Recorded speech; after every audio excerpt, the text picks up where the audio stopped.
Hey there everybody, PTPOP here, leading you out of the rabbit hole, one grain of truth at a time. And today I asked the question, can you be too good at your job in a call center? And I bring this up today because I follow a wonderful TikToker who goes by the handle of Queen Speaks Life.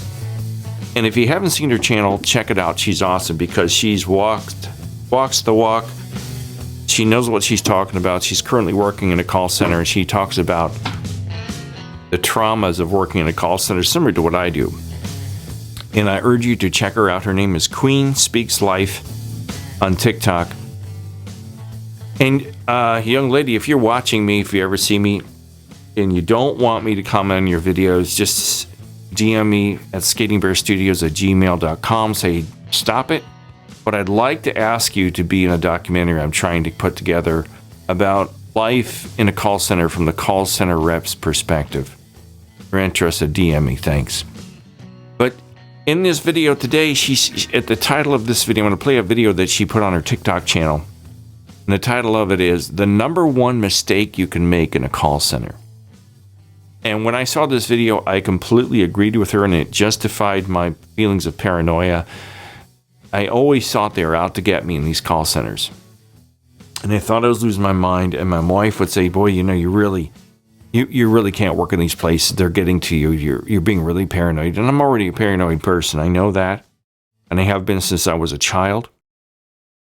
But there was something going on in these call centers, and I couldn't figure it out. And I couldn't figure out why. When I was doing so good, things got bad. So let me play this video and let's hear what she has to say, and then we can go from there. Oh, hold on there, brother. And I've got, I muted her. Sorry there, Queen Speaks. Worst thing that you could do is be good at your job working in a call center. And the reason why I say that is the better you are, the more they're going to put you under a microscope, the more they're going to micromanage, the more they're going to nitpick you apart, the more they're going to expect more out of you, even though you're already doing the best you could ever do. You're literally at the top of the charts every freaking day, and they still want more. I cannot make this up, y'all. When I tell you I have been like number 3 on the charts, number 4, number 5, number 1, and the higher up I get, the more nitpicky they get. Like, bro, it's actually insane. It is. It's completely insane, and that's exactly the way it has been for me. I'll give you an example. When I was at Wells Fargo, I was like number 3. I vacillated between number 3 and number 5 as in the top 10 sales reps for like 1 or 2 quarters. And every time I got up near the top, they would just sit down with me and say, hey, no, you're doing this wrong. You might want to improve this, okay? We appreciate the effort, but you've got to improve these few things. And another time, I worked for a credit card company here in Cleveland when we first moved back. And all I was doing was taking inbound calls from local mechanic shops, auto dealers, where people had really expensive repairs that needed to be done to their... Sven, please. He can be a pain sometimes. They're getting really expensive repairs done to their cars, and they couldn't afford it. They didn't have a credit card. They didn't have the cash and the money for expensive stuff, so they would sell them this credit card with these atrocious percentage interest rates on it of like 25%. But they were desperate. They needed the car, and my job was the guy in the dealership, the mechanic, would call me, give me their social security number, their date of birth. I would get them approved or declined for the card, depending on certain credit ratings and stuff like that. Well, one day, I was sending somebody a confirmation number or something. One of these guys, the order got confirmed, and I misspoke the alphanumeric alphabet. Now, at this point, I was doing so good in this call center. I was doing so amazing. I'd only been there like 4 or 5 months. I'd been there 6 months.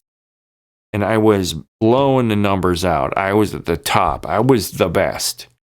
I was going through calls. Some days I did 160 calls a day. I was a boom, boom, boom, boom. And I was getting a raise. I got hired in at like $15 an hour. They had just given me a raise, or just about to give me a raise at like $15.75. Keep in mind, this is 10 years ago. And I was just on the verge of getting a bonus of like $500. Not a lot, but it was something. So one day I get a tap on the shoulder. I got a new supervisor. My initial supervisor there loved me. She was great. I liked her. She liked me. She's probably one of the nicest supervisor I had. And she was also the trainer. Then I get a new supervisor they called Melanoma Jane, because she always was smoking, and she talked like this because she had a smoker's voice, the cigarette dangling out of her mouth in the break room. There was no smoking in the building, but she was always out back smoking cigarettes, more than she was doing her job. She taps me on the shoulder and says, "Come over here, Pete. I got to talk to you about some of your calls, all right?" "Okay, Jane Melanoma." So she sits down and she plays back a couple of calls, and she goes, Do you understand what the alphanumeric alphabet is?" I said, "Sure." She goes, "Well, you're not saying it right.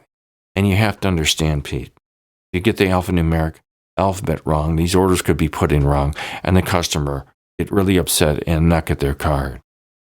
And so because of this, you're not going to get your bonus." It wasn't even a warning. It was just, you're not getting your bonus. And my heart sank, because I thought I finally found a call center where I was respected and liked, and I was doing well.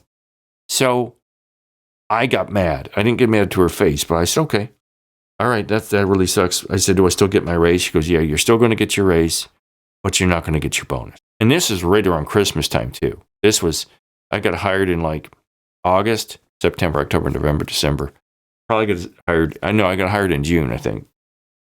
So I went above her head to the director, who was another winner, just a real winner of a person. And I said, "Hey, is this true I'm not going to get my bonus?" And she's like, "Yeah." And I said, "But my numbers are great. My numbers are perfect." And she's like, "Sorry, there's nothing we can do about it. You're not going to get your bonus, and I'm not going to change her decision." And right there in my mind, I said, "I'm not coming back to this place." And the next day, I walked out that night, and I said, "I'm not coming back." And I came in the next day. I gave the security guard my badge, and I walked out. He goes, "You're leaving?" I said, "Yep. Have a good time." So, yeah, they go after you if you're doing too good. Definitely being targeted. I'm definitely being targeted.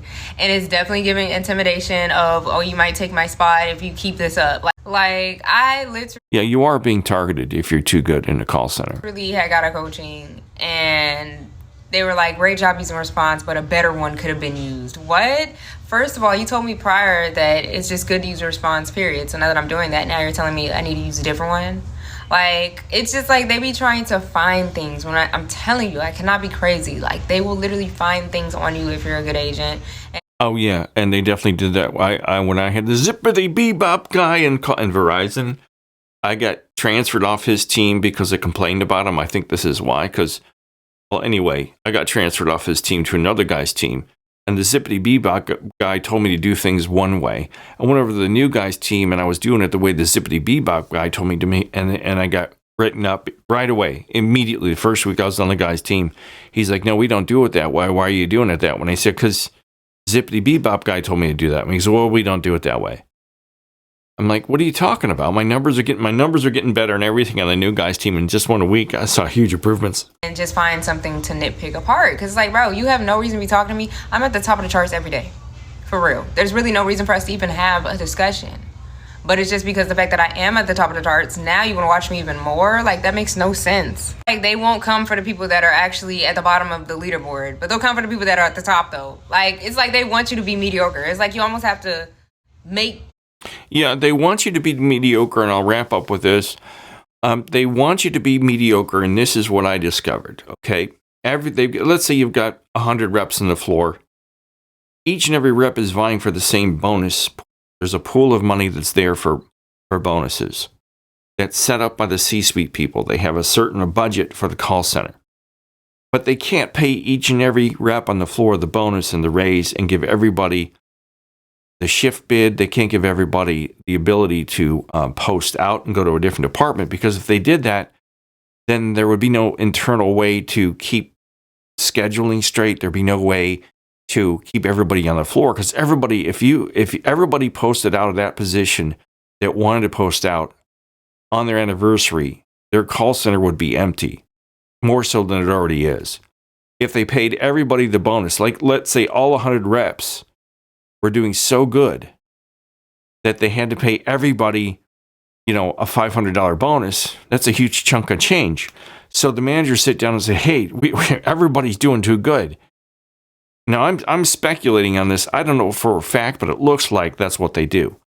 So they basically get together and they say, hey, like Bill and Pete and Queen's Life, they're all doing too good.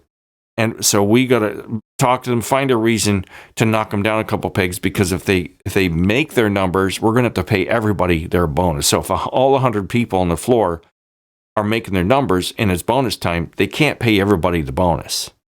And they won't. And they set it up so you can fail. Also, they do it to keep a carrot dangling in front of you, because if they think that you know that the job's really easy, then they know you're just going to come in every day and just knock the numbers out, and they're going to always have to pay you a bonus, and they're going to have to give you raises. There's all kinds of political wranglings, I believe, behind to manage the books, to manage how much money they're paying out, how many raises they're giving out, how many people are posting out to other jobs. It's a way of controlling you and controlling the bottom line of the money.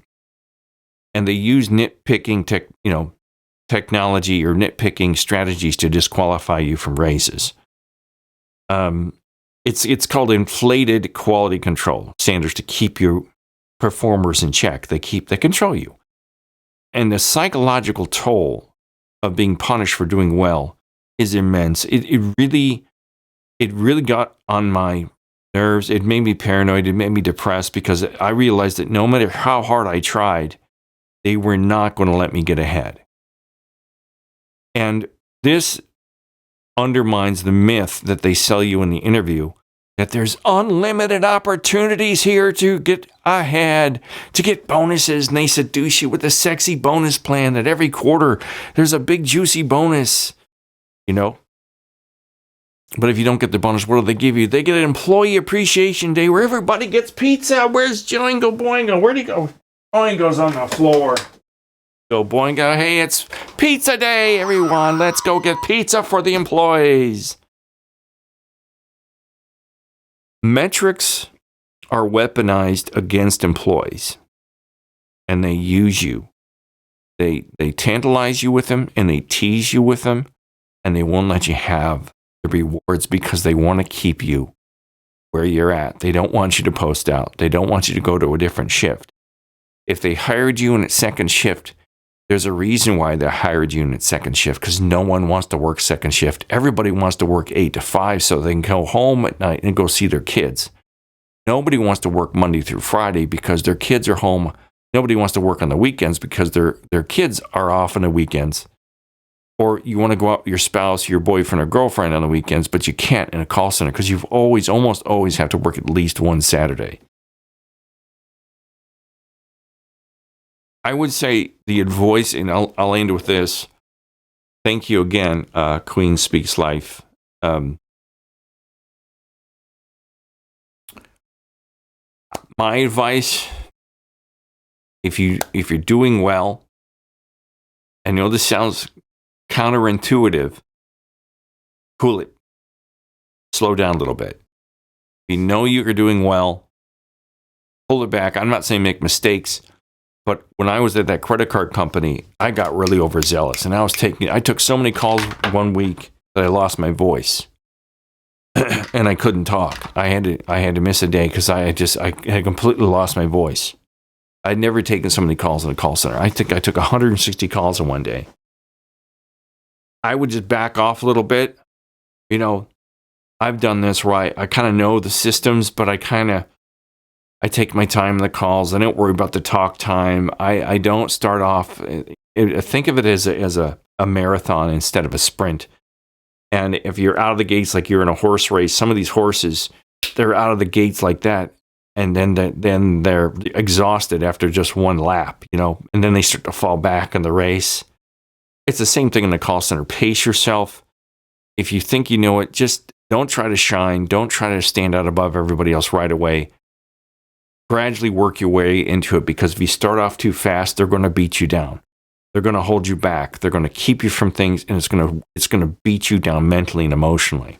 So let me know what your experiences have been when it comes to getting bonuses, or have them being held back from you? Have you ever seen where you're doing too good and then they all of a sudden start talking to you, writing you up, having side-by-sides, tapping you on the shoulder, saying, hey, can we talk about a couple of these calls? And it makes you very paranoid, and it really undermines your self-confidence, both as an employee, as in a person. And you walk out your car at the end of the shift, you're just like, oh shit, I can't do this anymore. You feel like a dope, like you've been used and abused. It's really bad, guys. So again, Queen Speaks Life, thanks so much for letting me comment on your video. Contact me at skinnybearstudios@gmail.com. Let me know if you're okay with it, or just comment on this video if you happen to see it. Again, if you want to be in my documentary about call center life, let me know. So I'm PTPOP. Give me the thumbs up, subscribe. Let me know what your experience has been if you've been too good at your call center job and punished for it. I'll talk to you on another video on another day. But after all these years, my own demons fuel my tears and they keep me on my knees. Now I walk 1,000 miles. Ringo Starr here. My heart is torn and tattered, my ego bruised. Then I think I understand you now. I think I understand you now. Have a good day. Yes, I understand you now. Hasta la vista, baby.